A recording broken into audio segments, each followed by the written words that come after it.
잠깐! 최준영입니다. 다양한 지식을 연결해서 큰 이야기를 만들어내는 경험. 어디서? 위즈덤 칼리지에서 함께 하시죠. 네이버에서 위즈덤 칼리지를 검색하세요. 네, 이번 주 토요일 저녁 7시인데요. 옆모습을 제가 보니까 많이 늙었네요. 정프로? 네, 많이 사갔습니다. 미안해. 네, 제 얼굴 보니까 많이 사갔습니다. 나도 우리 옛날 그 동영상 보니까 네. 나도 많이 늙었더라. 그렇습니까? 그런 거죠 뭐. 세월 누가 피해가겠습니까? 네, 세월 피해가지 못합니다. 우리 박병장 부장님 어서 오십시오. 네. 박 부장이 염색했습니까? 예. 그런다고 세월 피해가는 거 아닙니다. 받아들이세요. 려를 발라요, 려를. 려 샴푸, 려 블랙 샴푸입니다. 효과 있는 것 같습니다. 자연스럽게 된다고. 예, 네. 저도 지난번에 주신 걸로 쓰고 계세요? 예. 그러시구나. 좋습니다. 역시. 자, 오늘 우리 박병장 부장님과 함께 그러면 미국 시장 마감 상황부터 좀 살펴보고 가야죠. 예, 어제 우리 시장과 미국 시장에 중요한 악재가 있었고 중요한 이벤트가 있었습니다. 근데 네. 시장은 상당히 긍정적인 반응으로 끝났다. 저는 그렇게 좀 보고 있습니다. CPI가 시장 예상치보다 상단을 높이는 9.1%로 발표가 됐습니다. 코 CPI 5.9% 발표됐거든요. 미국 시장은 마이너스 1.5에서 한 2% 정도 하락 출발을 했습니다. 이례적으로 1시간 후에 곧바로 바이든 대통령이 성명 발표를 했습니다. 6월 후반에 유가와 곡물가 하락될 것이 반영되지 않았다. 뭐 당연히 지금 중간선거 대통령이 그런 얘기하는 거 처음 봤어요. 예, 정치적인 거죠. 얼마나 급하면 이랬겠나 그러니까요. 생각이 들어요. 네, 그런 얘기를 좀 했습니다. 뭐 시장이 알고 있는데 그 얘기를 이제 공식적으로 성명 발표를 좀 한 겁니다. 네. 그러니까 투자들 반응은 여전히 뭐 7월 물가는 피크아웃되지 않을까 이런 것들이 반영이 되면서 장중의 반등을 플러스권까지 했습니다. 2% 올라온 거죠. 중대한 악재가 반영이 됐는데도 플러스까지 반등을 좀 했습니다. 그러나 여기서 더 가기에는 어렵죠. 왜냐하면 아직 FOMC 회의 7월에 단기적으로 볼 때 아직 넘어야 할 산이 있습니다. FOMC 회의가 있고 실적 발표가 남아 있습니다. 그런 가운데 베이지북 발표가 있었는데 산업 생산과 소비가 둔화된다는 발표가 좀 있었습니다. 그래서 다시 반락을 해서 전반적으로는 소폭 하락하면서 마감을 했습니다. 나스닥이 0.15% 하락을 했습니다. 11,247포인트, 다우가 0.67% 하락, S&P 500이 0.45% 하락.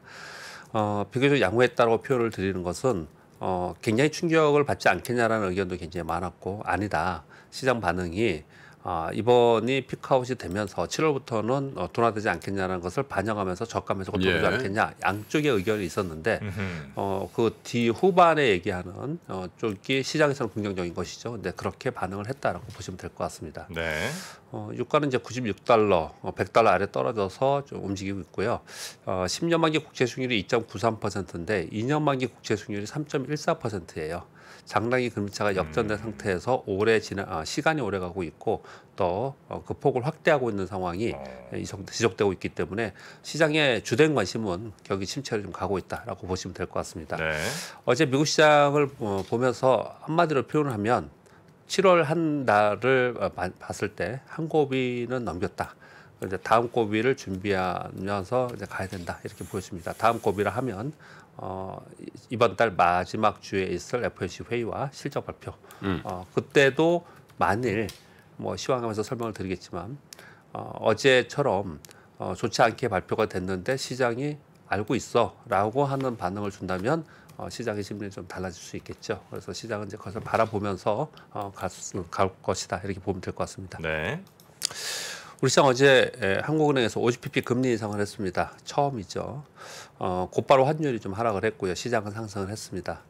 기대 인플레이션 억제를 위해서 0.5% 인상한다라고 했고요. 향후에 0.25%씩 인상할 것을 시사했습니다. 그러나 이제 장중에 우리 시장이 지난주부터 내내 이랬다고 말씀을 드렸는데요. 환율이 하락했다가 다시 상승을 해요. 네. 그러면서 외국인들이 다시 매도 전환을 하거든요. 네. 그러면서 또 이제 상승을 했다가 다시 꺾여 내려오는 그런 모습을 나타내는데 네. 어제 우리 시장도 비교적 양호했다라고 보는 것은 상승했기 때문에가 아니고요. 외국인 매도 전환을 했는데 그 다음에 슬슬 계속 내려오면서 마감이 계속 됐었거든요. 네. 근데 어제는 좀 지켰습니다. 그 지켰던 이유는 국내 기관들의 매수가 유지되고 있었다라는 거예요. 물론 거래 대금과 거래량은 감소를 계속 지속하고 있지만 뒷짐이 있느냐 이제 이런 걸 따지는 거죠. 그런 부분들이 시장에서 좀 긍정적으로 해석이 되었다 그렇게 이해하시면 될 것 같고요. 코스피는 0.47% 상승해서 2,328포인트, 코스닥은 1.65% 상승을 했습니다.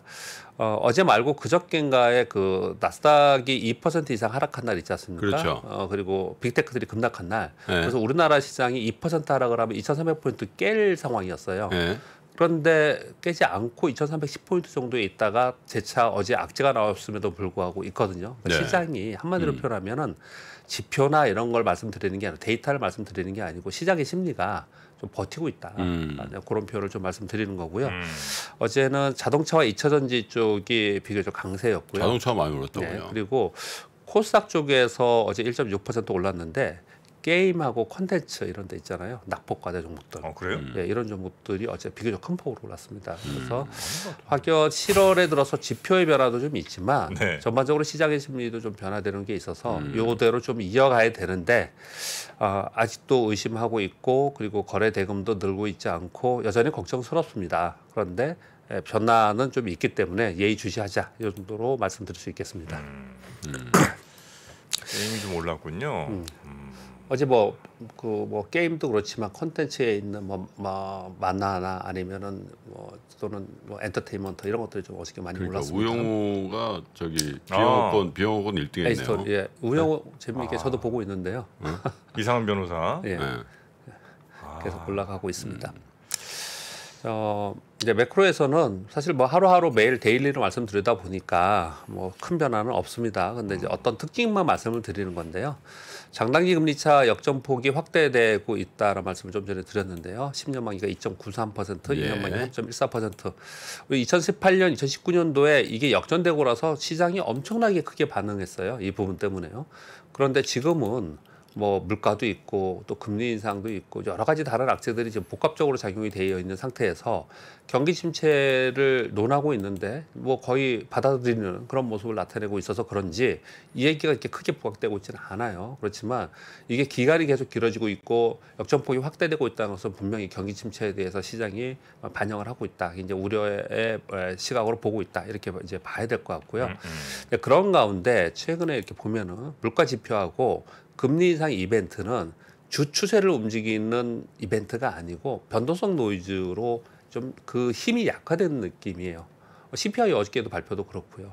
전체적으로 그러니까 이렇게 표현하는 겁니다. 어떤 이벤트가 있었을 때 이것이 시장의 방향을 결정짓는 주 추세가 변화되느냐 그런 이벤트냐 아니면 변동성만 주는 이벤트냐 이렇게 봤을 때 지난 상반기 내내 물가 지표하고 금리 인상 이벤트가 주 추세였지 않습니까? 중요한 이벤트였어요. 근데 지금은 경기 침체로 바뀌었습니다. 그래서 이게 좀 약화되는 그런 모습을 나타내고 있는 거죠. 그러니까 금리 인상 이벤트나 물가 지표로 인해서 악재가 나오고 또는 반대로 호재가 나오고 이런 부분들이 시장의 주 추세를 변하지 않고 있다라는 거예요. 전체적으로는 경기 침체로 전체적으로 시장의 관심사가 전환이 되었다라는 거죠. 그렇다면 다음에 넘어야만 가장 중요한 것이 2분기 기업 실적 및 가이드. 이게 애플이라든지 테슬라든지 TSMC 전체적으로 이번 달 말에 나오거든요. FOMC 회의가 있는 그 주에 나오고 다다음 주죠. 다다음 주가 가장 핵심 포인트다, 핵심 주간이다 이렇게 보시면 될 것 같습니다. 7월 말에 FOMC 회의가 있고 기업 실적 발표 시기예요. 그래서 그때 우리가 또 봐야 되는 건 두 번째 사는 어제와 같이 좀 좋지 않은 발표가 있었을 때 시장이 알았어 반영된 거 아니냐라고 만약에 시장이 반응을 한다면 시장 심리는 굉장히 좋아질 가능성이 높고요. 8월에 FOMC 회의가 없습니다. 그리고 8월에는 7월에 CPI가 나오죠. 그래서 8월은 사실은 호재라기보다는 지금 시장을 누르고 있는 악재가 별로 없는 달이에요. 다음 달이. 그래서 요번에 요것만 잘 넘어가는 게 시장에서 굉장히 중요하다. 그렇게 바라보고 있는 것이죠. 그러니까 지금 이제 주식시장의 추세가 이런 지표도 있는 거 말고 이제 실적으로 간다는 거죠. 그렇죠. 이제 7월 말부터 발표돼. 그럼 실적이 어쨌든 2분기는 대체로 괜찮게 나올 거라고들 많이들 예상하고 있잖아요. 그렇지 않나요? 그 2분기 실적이 망가지면 이제 그때부터 꼬꾸라 박는 거예요? 아니면 1분기에는 뭐 네. 예상보다 괜찮다라는 의견이 많았고요. 네. 지금 말씀 주신 것처럼 네. 2분기는 그렇지는 않습니다. 비슷하거나 네. 어떤 데는 좀 뭐 괜찮게 나오고 어떤 데는 좀 미스매치 날 수도 있고. 좀 전망이 낮고 조금 약간 예. 엇갈리고 있군요. 예, 엇갈리고 있습니다. 그래서 만약에 전망보다 더 안 좋게 나오면 주식시장 꼬꾸라 받고 예. 그 전망보다 괜찮게 나오면 그다음 버티고 이렇게 되는 그것도 건가요? 있고 이제 네. 3분기 가이드 나올 거 아닙니까? 가이드라인이요. 이게 굉장히 낮게 나옵니다. 지난번에 그 우리 마이크론 테크놀로지 봤잖아요. 네네네. 굉장히 지금 낮게 예상되고 있습니다. 네. 왜냐하면 실제로 기업 실적이 감액될 수 있는 경기 침체의 지표들이나 분위기는 한 6월부터 됐어요. 그 전에는 아니었습니다. 그 전에는 금리 인상이나 전쟁이나 이런 거 가지고 그렇지 네. 경기 침체를 네네네. 실제로 논한 거는 한 6월서부터 그랬기 때문에 그런 수요가 둔화되는 것이 직접적으로 네. 영향을 받는 것은 6월 이후였기 때문에 네. 3분기에 영향을 많이 받는다는 그렇죠. 거거든요. 그래서 3분기 가이드가 굉장히 좋지 않은데 3분기 가이드가 좋지 않은 게 나왔을 때 시장이 어떻게 반응하느냐 이걸 말씀드리는 거예요. 네. 어제 CPI처럼 네. 그렇게 만약에 반응을 한다면 시장이 그것을 뭐 충격받지 않고 반응을 한다면 8월에 기대를 해볼 수 있는 상황이 되는 거고 충격을 받는다면 또 여전히 계속 뭐 하락 추세에 있는 거고 그렇죠. 침체기 이렇게 이제 달린다는 네. 거죠. 지금 말씀드리고 있는 것은 우리 눈으로 보는 지표들이나 데이터나 이런 걸 말씀드리는 게 아니고 시장은 주식시장은 주식시장의 수급이라는 걸 심리에 의해서 움직이거든요. 네. 그래서 그 심리의 움직임이 어떻게 될 것인가를 바라보는 게 지금 굉장히 중요하다라는 거죠. 이미 어떻게 나올 거다, 뭐 전망은 어떨 것이다 이런 걸 우리가 어느 정도 가늠을 하고 있잖아요. 네. 그것이 시장이 어떻게 반응하느냐 이게 더 중요하다 지금은 그래요. 이렇게 생각을 하는 거고요. 네. 우리 국내 시장은 어제 여객 환율이 소폭 하락했습니다. 소폭 하락을 했는데요. 그리고 어제 미국 시장의 상황을 봤을 때 시장은 좀 소폭 상승하면서 출발할 것으로 보이는데 여전히 환율이 장중에 빠졌다가 그냥 다시 올라버려요 계속. 그러면서 외국인들 수급에 네. 의해서 시장이 움직이기 때문에 그 이후는 수급을 바라볼 수밖에 없는 그런 상황이에요. 그렇지만 제 출발 자체는 소폭 상승을 하지 않을까 이렇게 기대를 좀 해보고 있는 거고요. 네. 어제 반등을 했는데 어제 반등했던 것은 금리 인상을 한은에서 하면서 목표 금리 제시가 있었습니다. 그래서 심리적으로 좀 안정된 부분이 상당히 영향을 줬다. 그렇게 볼 수가 있겠습니다. 네. 종목별로는 반등하는 종목들이 발생을 좀 하고는 있습니다. 그런데 전체 시장에서는 환율 연계한 외국인들의 매도가 있거든요. 이게 공방이 이루어지고 있다고 보시면 될 것 같습니다. 그러니까 지금 조금 전에 지금 정프로님 질문 주셔서 답변 드린 거에 한 줄로 딱 말씀드리면 맨 네. 마지막에 써 있는 빨간 거 있습니다. 악재 이벤트들이 나왔을 때 시장 반응, 그 반응을 보고서 투자자들의 심리의 변화, 이게 그냥 지금은 가장 중요하다라는 거예요. 이런 거죠. 경기 침체기로 지금 이제 2분기 GDP 성장률 미국의 마이너스로 나오면 2분기 연속이니까 경기 침체기 들어간다. 뭐 이런 얘기를 하고 있고 경기 침체가 깊냐 아니면 좀 얕냐, 뭐 스무스하게 가느냐, 뭐 이런 얘기들을 하고 있는 거잖아요. 네. 그렇다면은 그것은 우리가 알고 있는 상황이지 않습니까? 알고 있는 상황 속에서 실적이 나쁘게 나온다는 것들도 예상하고 있는데 실제로 나왔을 때 시장이 그것을 충격받으면서 빠지느냐 아니면 잘 버티느냐, 이게 굉장히 중요하다는 말씀을 드리는 거예요. 제가 이 설명을 드릴 때 질문을 그때 여러 차례 저한테 질문을 주시는 것 같은데 네네네. 제가 이걸 달리 표현할 때 이렇게 얘기하면 이제 이해하실 거예요. 네. 내가 어떤 종목을 가지고 있습니다. 그래서 호재를 기다리고 있어요. 그런 정보를 들었어요. 그래서 호재를 기다리고 있는데 그 호재가 발표가 됐어요. 네. 근데 주가가 못 떠요. 그거는 내립니다. 그 이후에. 그 주가를 내려요. 호재를 매물이 반영 있다는 못하면 겁니다. 내린다. 근데 악재가 있어서 걱정을 하고 있는데 이거 팔아야 될지 말아야지 걱정을 하고 있는데 악재가 나왔는데 빠지지 않고 그냥 거기서 버텨요. 그 수급이 있다는 얘기거든요. 그런 종목은 이후에 반등할 가능성이 굉장히 높거든요. 네. 그걸 종목에서는 이해가 되시죠? 시장 전체도 그렇다는 표현을 드리는 거예요. 지금 말씀. 지금은 이제 그런 시장의 심리의 전환이 굉장히 중요하다. 워낙 침체이기 때문에 그렇게 설명을 드리는 것입니다. 차트에서 어제 시장이 그래도 선방했던 이유는 두 가지인 겁니다. 그냥 참고로 여러분들 갖고 계시면 좋을 것 같아서 그냥 가져왔습니다. 다 아시는 거지만. 자, 파란 선이 CPI고요. 그리고 그 주황선 선이 코어 CPI입니다. 근데 이제 코어 CPI가 저 맨 끝에 보면 살짝 밑으로 내려가고 있죠. 네. 그래서 지금은 코어 CPI가 중요한 게 아니고 예전에는 연준은 코어 CPI 보고 금리 정책을 했잖아요. 근데 코어 CPI가 아니고 지금 당장 우리 국민들의 체감의 경기가 중요하기 때문에 물가하고 그리고 푸드도 중요하다. 그래서 저기 에너지하고 푸드가 중요하다. 그래서 지금 CPI를 가지고 얘기를 하는데 기본적으로 저 코어 CPI가 꺾이고 있는 상황이라서 그래도 전체적으로 볼 때는 그 다음 화면 보시면요. 네. 그 다음 화면 보시면 위에 있는 파란 선이 기대 인플레이션이거든요. 인플레이션 익스펙테이션이잖아요. 이 화면이요. 이 연준에서 발표되는 겁니다. 근데 위에 있는 파란 선이 1년짜리예요. 밑에 있는 빨간 선이 3년짜리입니다. 3년짜리예요. 그래서 이 인플레이션 부분에 연준에 바라보는 시각은 결국은 시간이 흘러가면서 3년짜리 지금 꺾였잖아요. 이미 벌써 꺾였잖아요. 그러니까 요번에 이것을 이제 피크아웃을 치면 안정화될 것에 대한 시장의 기대가 있고 그런 것들이 어제 시장에 반영이 될 것입니다. 네, 그렇게 보시면 될 것 같습니다. 시장 이슈 몇 가지 말씀드리겠습니다. 한국은행 어제 금통위에서 금리 인상 발표됐지 않습니까? 근데 중요한 포인트가 몇 가지가 있습니다. 그래서 그것만 좀 말씀을 드리겠습니다. 6% 수준의 기대 인플레이션을 제어위해서 선제적 조치로 0.5% 인상을 했다. 근데 현재 기준금리가 2.25%인데 이게 한은이 생각하는 중립금리의 하단 정도이다라고 발표했어요. 이 얘기는 더 올릴 거란 얘기예요. 네. 향후에 2.75나 3% 정도가 합리적이다. 그래서 0.25%씩 향후에 금리 인상을 시사했습니다. 그걸 지금 한 3번 남았거든요. 그래서 한 3번 정도 두세 차례 올려서 한 3%까지 올리지 않겠냐라는 게 어제 시장의 컨센서스였고요. 중립금리의 상단이 혹시 얼마인지는 알나요, 우리가? 그 3% 합리적인 게 한 3% 이렇게 얘기했습니다. 3%가 상단이에요? 상단은 아닌데 합리적이다. 그러니까 3%가 그럼 예, 중간쯤 예. 된다는 그 상단은 건가요? 얘기하지는 않았습니다. 그래요? 예. 그러니까 2.25에서 예. 이게 만약에 하단이고 예. 예를 들면 뭐 5가 상단이다 이러면 이제 아니 그렇게 얘기하지는 감 잡을 수는 않았고요. 없는 건데. 합리적이라는 표현은 예. 이 이상은 할 필요까지는 없다라는 식으로 얘기를 했어요. 그 밑에 3% 읽어보시면 됩니다. 정도까지는? 예. 거기 보면은요 이런 거예요. 물가 고점은 3분기 말이나 4분기에 되지 않을까라고 얘기를 하면서 네. 성장률을 2% 초중반을 예상한다라고 발표를 하면서 스태그플레이션을 가정하면서 정책을 하지 않고 있다 이렇게 얘기했거든요. 네. 이 얘기가 지금 말씀하신 그 얘기입니다. 한 3% 정도까지면 될 거다 이렇게 얘기를 했다라는 얘기예요. 네. 그리고 한미 간 금리 역전 우려 이것 때문에라도 금리 인상 해야 되지 않습니까? 사실 과거 역사적으로도 하늘에선 그랬고요.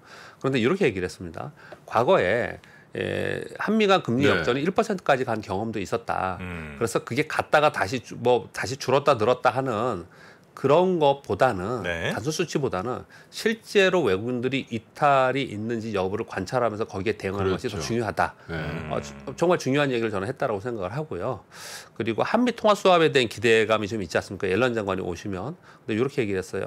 그건 옐런 장관이 지금 재무부잖아요. 재무부 소관이 아니다. 그건 패드 소관이다. 그리고 과거에 통화 수합을 할 때 한국 단독으로만 미국과 한 것은 아니다. 국제환율은 주요국의 동반해서 논의할 문제다. 이렇게 얘기를 그냥 하면서 한 발 물러섰습니다. 네. 총재가 예, 어제 하는 총재가. 예. 그래서 굉장히 이 워딩 자체가 우리가 앞으로의 가늠해 볼 때 중요한 내용들이 굉장히 많았습니다. 그래서 뭐 사실 금통위에서 한국은행 금통위에서 했던 것들을 제가 자주 말씀드리지는 않는데 어제 중요한 내용들이 있어서 오늘 좀 언급을 드렸습니다. 이제 뭐 섹터나 종목 얘기를 좀 드리도록 하겠습니다.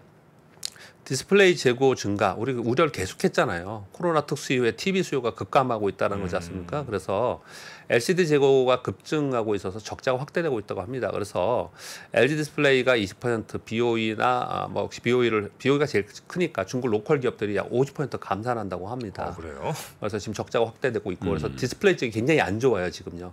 근데 그다음 뉴스 보세요. 삼성전자가 내년도에 출시될 차세대 폴더폰 출하량 목표를 하향했다고 합니다.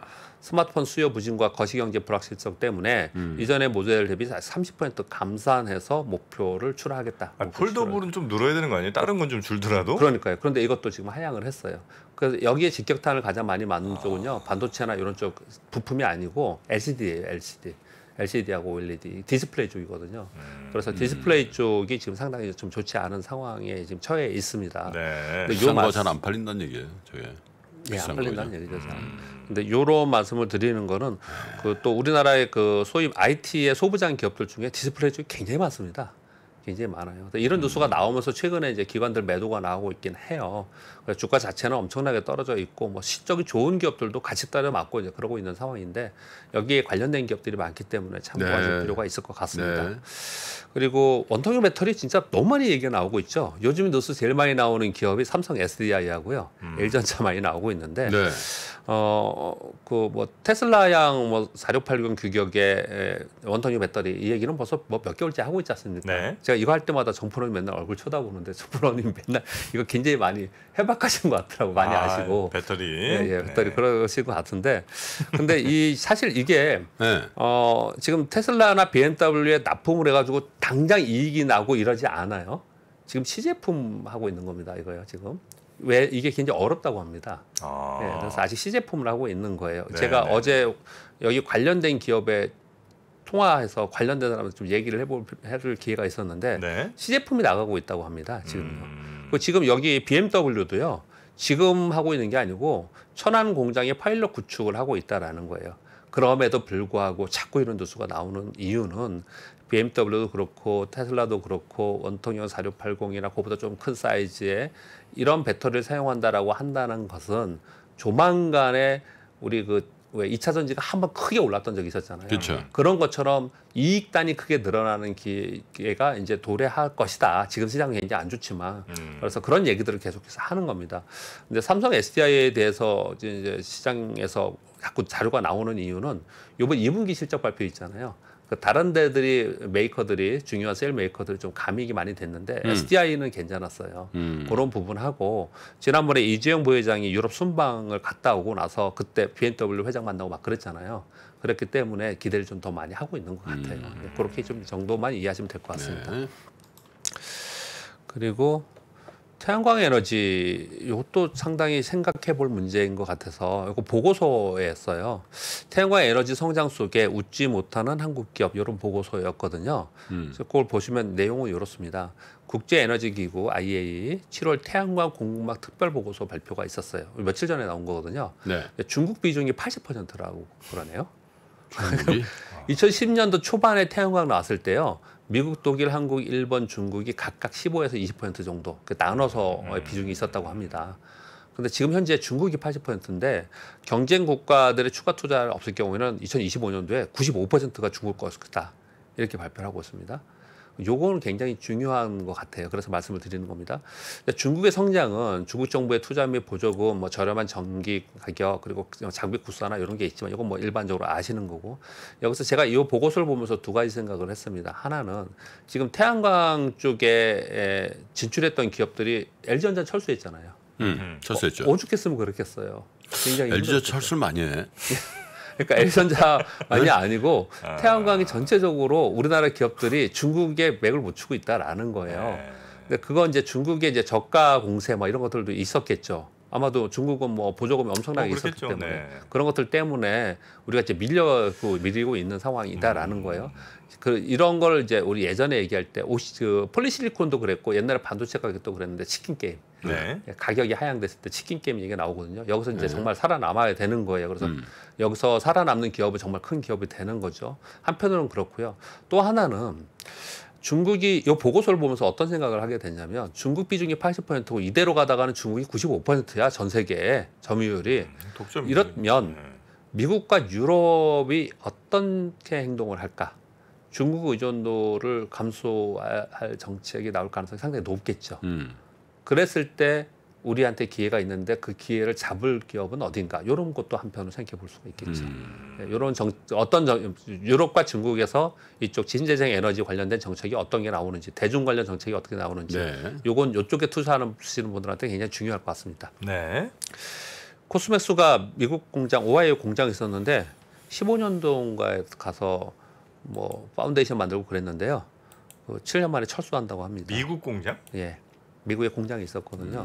거기에 2023년 내년 1월에 완전 정리해서 철수하고 들어온다고 하네요. 좀 좋지 않은 뉴스가 하나 있었습니다. 좀 네. 그러니까 상황이 소비가 그렇게 좋지 않은 상황이 좀 이어지다 보니까 이런 일들이 좀 벌어지고 있는 것 같습니다.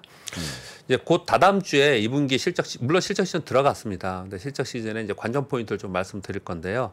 2분기 실적은 시장 컨센과 비슷한 수준, 높지 않아요. 1분기에 높았습니다. 요번에 비슷한 수준으로 거의 대부분 전망을 지금 현재 하고 있습니다. 네. 그런데 3분기 전망은 대폭 하향하고 있습니다. 6월 이후에 경기 침체 부각이 됐기 때문에 수요 부진은 그때부터 이어졌기 때문에 그렇습니다. 그래서 요번에 발표될 때 우리가 봐야 되는 건 이제 세 가지가 있는데 하나는 뭐냐면 금융기업들 있잖아요. IB 기업들이요. 얘네들이 지금 감익이 된다라고 하는데 그 감익에 대손충당금을 살펴볼 필요가 있습니다. 지금 이게 경기 침체 얘기를 하면서 대손충당금을 쌓을 가능성이 있거든요. 이게 어느 정도 되는지 요 부분 하고요. 그리고 IT 기업들이 달러 강세가 지금 초강세잖아요. 이것으로 인해서 이익 감소 부분을 어느 정도 전망하는지 요거 부분. 그러니까 달러 강세 부분을 어떻게 전망하는지 이 부분 살펴보는 게 굉장히 중요하다. 네. 아마 가이드라인 나올 때 이거 다 나올 거예요. 그리고 유통업종 보실 때는 재고 증가가 지금 가장 문제거리잖아요. 이거 어떻게 해결할 것인지, 증가 상황이 어떤지 이런 부분 봐야 되는데 참고로 우리가 많이 투자하고 영향을 많이 주는 곳이 IT 쪽이니까 글로벌 빅테크를 말씀을 드리면 해외 매출 비중이 약 40% 수준이 된다고 해요. 그러니 당연히 강달러 상황 속에서 영업이익 단위 이익이 감소하는 효과가 있는 거지 않습니까? 그렇기 때문에 이 강달러 부분을 IT 기업들이 네. 어떻게 전망하는지 이 부분을 살펴보는 게 굉장히 중요할 것 같습니다. 그렇군요. 네. 미국이 기업들, 빅테크 기업들이 해외에서 벌어들인 돈이 이제 달러로 계산이 당연히 될 테니까. 네. 알겠습니다. 오늘 시장 이슈에 관한 이야기까지 우리 박병창 부장님께 전해 들었고요. 내일 아침도 잘 부탁드리겠습니다. 토토로님이 저게 계속 2만 원씩 그 뭐라 그러죠? 슈퍼챗을 쏘고 계신데 모르겠습니다. 그렇게 뭐 눌러놓고 계속 이렇게 잘못하신 거 아닌가요? 졸다가? 다시 전화 오고 그런. 아이 그런 분은 없습니다. 우리 뭐 지금까지 환불해달라는 분은 없었잖아요. 네. 한 분 있었어요. 한 분 있었죠. 네. 정프로한테 얘기 안 한 것은 몇 번 있어. 네, 토토로님 뭐 자의로 보내신 거면 이렇게 뭐 메시지라도 한번 좀 남겨주세요. 이렇게 그러니까. 자꾸 그냥 아무 말 없이 보내시니까 혹시 뭐 침묵의 기부자. 잘못 누르신 건 아니겠죠? 하여튼 고맙습니다. 네, 우리 박병창 부장님도 잘 들어가시고요. 내일 아침 뵙겠습니다. 네, 감사합니다. 네, 고맙습니다. 감사합니다. 미국, 중국, 러시아 이런 나라들의 움직임에 대해서는 관심이 어느 정도 생겼는데 거기에서 우리는 과연 뭘까? 우리는 체스판의 말이 아니다라는 생각을 좀 해야 좋겠어요. 어떻게 생각하세요? 우리 편 누굴까를 좀 더 고민할 수 있지 않을까 싶어요. 뒤집어 질문을 해보면 그러면 아시아에는 우리 친구가 있을까요? 제가 지구본 연구소 진행하면서 사실은 되게 마음에 걸리는 이만한 짐이 하나 있어요. 우리 옆에 있는 동남아를 내가 모른다. 우리가 처해 있는 아시아라는 지역을 자꾸 방관하고 유럽이나 미국의 어떤 시각에 맞춰가지고 그런 이제 개별적인 지식 이런 것들이 묶여가지고 큰 흐름들을 만들어내는 이야기, 그런 경험.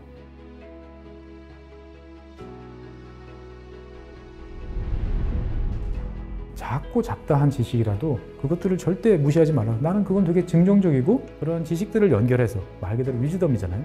정말 현명해지고 뭔가 남들하고는 좀 차별화된 그러한 관점 그리고 그러한 비전